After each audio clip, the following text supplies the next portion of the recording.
asked every single day different cars, makes, and models that I recommend buying to rent out on Turo. And whenever people ask me these types of questions, I oftentimes try to give them the best answer that I can give. But the unfortunate reality is that whenever it comes to which cars are best for markets like New York, Washington, Kansas City, Denver, whatever the case is, I'm ultimately not an expert because of the fact that I don't live in that market and I'm not experiencing and seeing it every single day. But occasionally I will dive into these markets for my viewers, course members, or Patreon members to give them a better insight into what exactly is going on in their market and thus which car I recommend buying. And so in today's video, we're actually going to be doing something a little bit different. And I'm going to be doing a market analysis or a market report, walking you guys through the thought process and the steps that I take in order to determine which cars are best for certain markets. So we are actually going to be hopping onto my computer. I'm going to be doing a screen recording and I'm going to be showing you my exact step-by-step process. Now keep in mind that whenever it comes to car sharing, there is no foolproof 100% guaranteed method to determine which cars work and which ones don't. But the process that I'm going to walk you through in this video will absolutely give you a good idea, and it will help fit the pieces of the puzzle together to help you determine which cars you should or should not buy. So let's get started. All right, so let's dig right into it. And let's first talk about what the purpose of this type of strategy is. So what I'm going to walk you through in today's video, it's going to show you a few key important things that you'll want to know as you grow and expand your Turo fleet. And this is going to be particularly valuable if you're somebody who is wanting to either expand into a different market that you've never expanded in before, or alternatively expand into a different car that you haven't expanded into before. Something I talk a lot about with course members is like whenever you start expanding and growing your fleet, you're eventually going to get used to which cars do well. And you're not going to have to put a whole lot of thought into which cars to buy because you found your groove, you know from experience which cars work.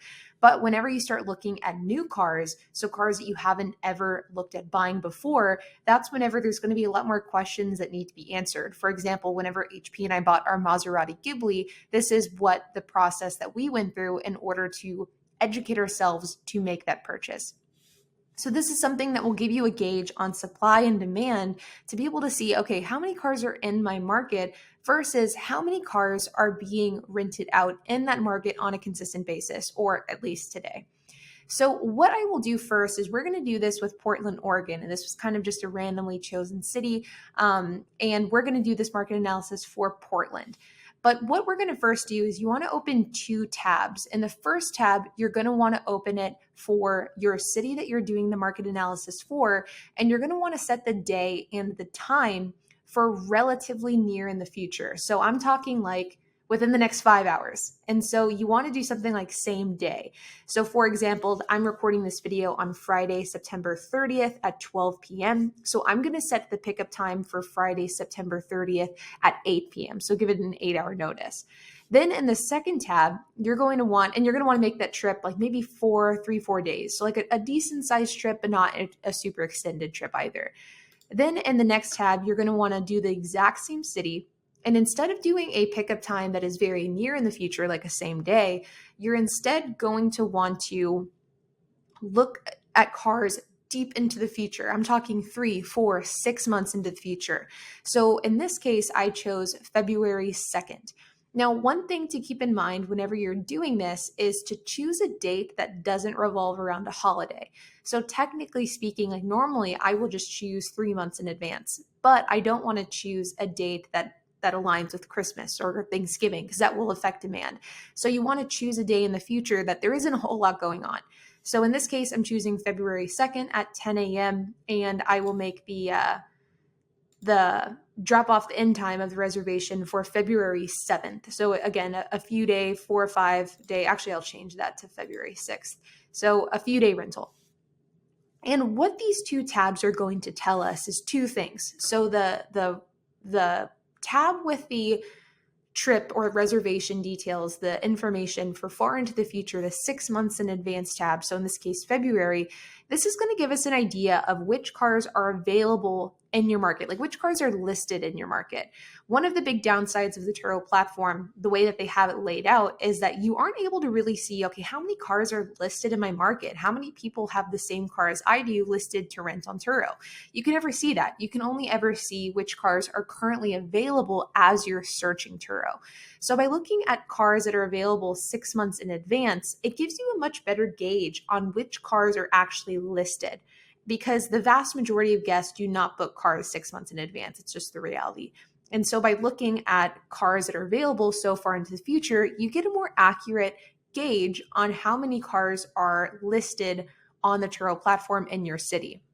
On the flip side of the coin, by looking at cars that are available to rent 5 hours notice, same day rentals, next day rentals, and you can play around with the exact figures that you use, you are now looking at cars that are available today. It's only going to give you the cars that are available. So it's not going to give you a gauge on which cars are actually listed in your market, because a good portion of those are hopefully out on reservations, and thus you're only going to see a part of the picture. But by comparing these two tabs together, by looking at the tab in February and then comparing that to the cars that are available today, you not only get to see which cars are listed in your market, but more importantly, you get to see how many of those cars are rented and how many are not rented. So this is what I'll do for every market that I look into that I don't know a whole lot about, or alternatively, every time I'm wanting to look at getting a new car that I've never tried before on Turo. And then from here, it really is just a matter of playing around with the different settings to match what type of car you're looking for. So one thing that I will always do is I'll look at cars with the filters of $10 to $50 per day. The vast majority of my cars can be rented for this price range. And so by looking to see which cars are available for this price range, it can give me an idea of who my direct competitors are. So you can see that if we use this filter in Portland for today's pickup, there is nothing available. There's no cars in this area. But let's apply this same filter to the screen that's 6 months into the future, and let's see how that shakes out. So there are 200 plus cars that are available for $10 to $50 per day in February, 6 months in advance. If we scroll through, you can see some Mini Coopers. You can see a Yaris, a Prius, a Subaru, a 4Runner, a Tacoma, a Honda Fit. So you can see a wide variety of cars that are available in the Portland market, but according to today's data, none of them are currently available to rent, which means that if somebody wanted to do a last minute booking for today in Portland, Oregon, and they wanted to get a car in this price range, well, they would be out of luck, which means that Portland could be a great market to go into for a car in this price range. But you can do this with any filter you would like. Like, for example, if you wanted to look at cars that were between, let's say, $50 to $100 per day, you can see that there's 71 of them available as we speak for a same day rental for 8 p.m. tonight. So you can see there's a RAV4, there's a Sentra, there's a Wrangler Unlimited, there's a Honda Odyssey. But let's compare this against which cars are available for far into the future. So let's look at the exact same filter, and there's over 200 of them. One thing that's important to note with this type of research is that it always says over 200. So like once it goes over 200, it just says 200 plus. So you really don't know if it's 201 or if it's 2000. So that's kind of unfortunate, but you can kind of get a gauge by looking at the map, though this map doesn't show all of the details either, but you can also just look at it by scrolling through. So you can see here that there's a Polestar, a Tesla, Volkswagen, Porsche. And so you can play around with the different price points to see, okay, what are the different demand like in this market for these different vehicle price ranges. So for example, we could look at $100 per day to $250 per day, and there's 156 of them available. And if we look at that same price point today,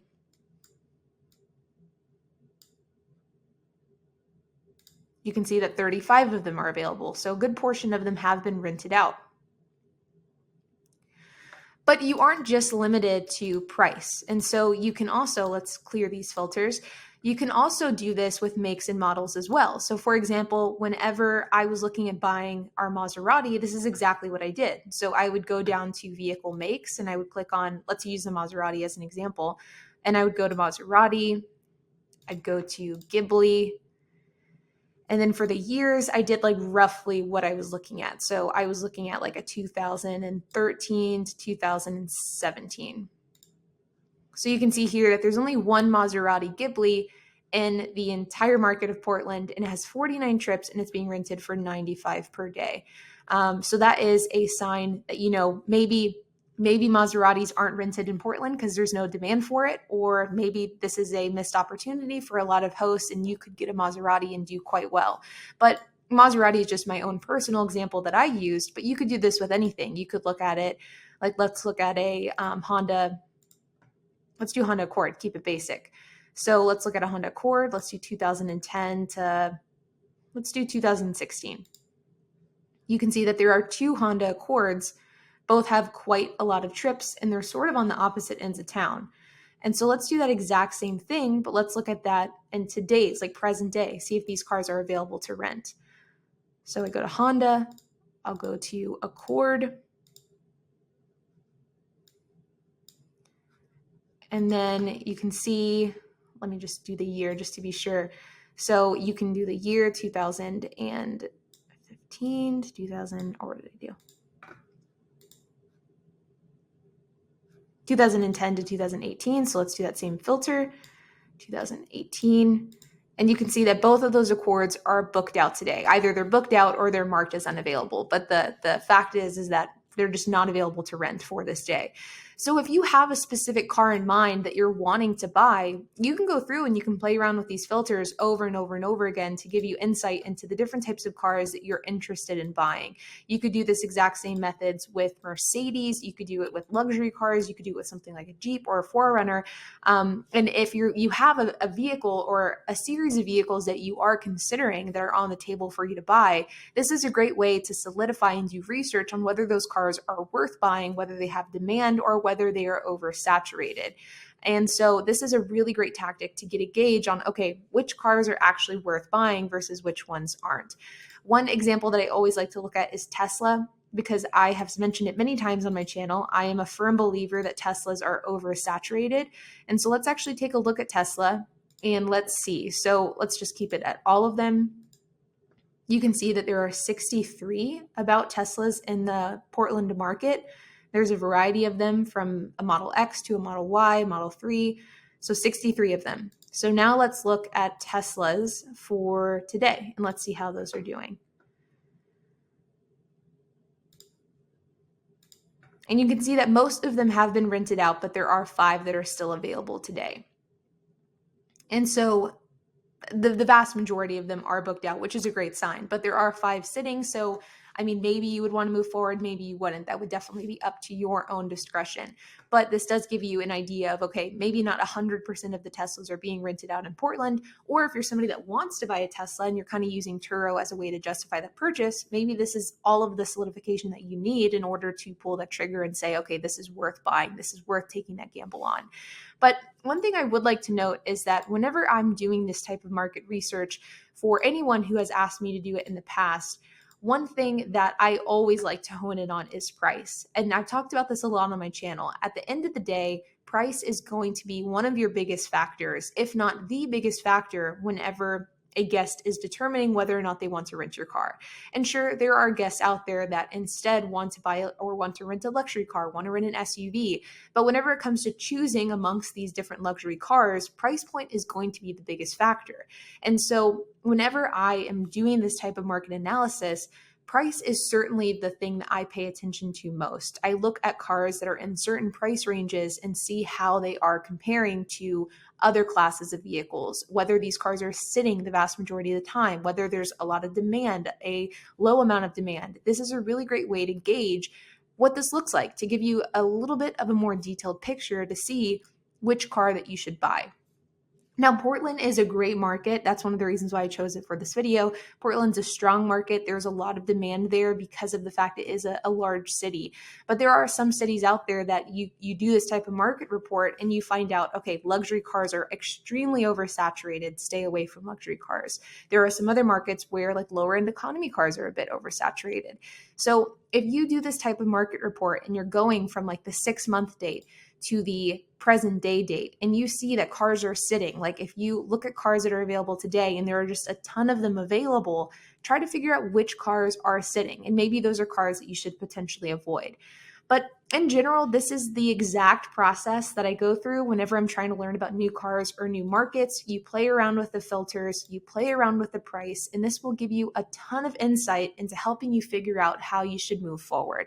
So I hope that you guys found this helpful. I know that this is a bit different than what we typically talk about on this channel, but I have had so many requests to do this type of video that I had to do it. So I hope this helps you guys. But with that being said, you guys, I hope that you enjoyed this video. Like I mentioned at the beginning, this is not a 100% foolproof method to determine which cars you should or should not buy.